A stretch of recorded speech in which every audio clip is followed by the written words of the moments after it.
এত বড় ভুল আমার হয় কি করে? বিকেল 4টের সময় কাস্টমার ফোন করে বলছেন আমার কেকটা রেডি হয়ে গেছে। এই কথাটা শোনার পর আমি তো প্রায় অবাক হয়ে গেছি। তখন আমি বললাম আপনার কেক তো অর্ডার আছে কালকে, আজকে তো নয়। উনি বলছেন না, আজকে আমার কেকের অর্ডার আছে। তো আমি তো কি করব না করব ভেবে পাচ্ছিলাম না। তো আমি তখন বলে দিলাম যে আপনি তাহলে দোকান থেকে কেক নিয়ে নিন।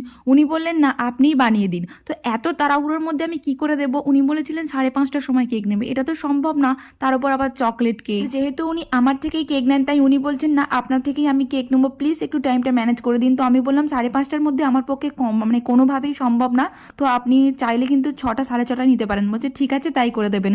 তো যেহেতু চকলেট ফ্লেভারের কেক ছিল, তো কি ডিজাইন বানাবো আমার কিছুই মাথায় আসছিল না। তাই গরম কেকটাকেই কিন্তু আমি আইসিং করেছি, হয়তো আপনারা দেখতে পেয়েছেন। আর এখানে চেরিগুলোকে আমি উডেন স্টিক দিয়ে ইনসার্ট করে দিচ্ছি। তার কারণ হচ্ছে দূরে কোথাও কেক ডেলিভারি থাকলে কিন্তু চেরিগুলো ঝাঁকুনির কারণে এদিক ওদিক হয়ে যায় আর কেকের ডিজাইন পুরোটাই নষ্ট হয়ে যায়। আর এই ছিল আজকের কেকের ডিজাইন। ভালো লেগে থাকলে প্লিজ একটা লাইক করে দেবেন।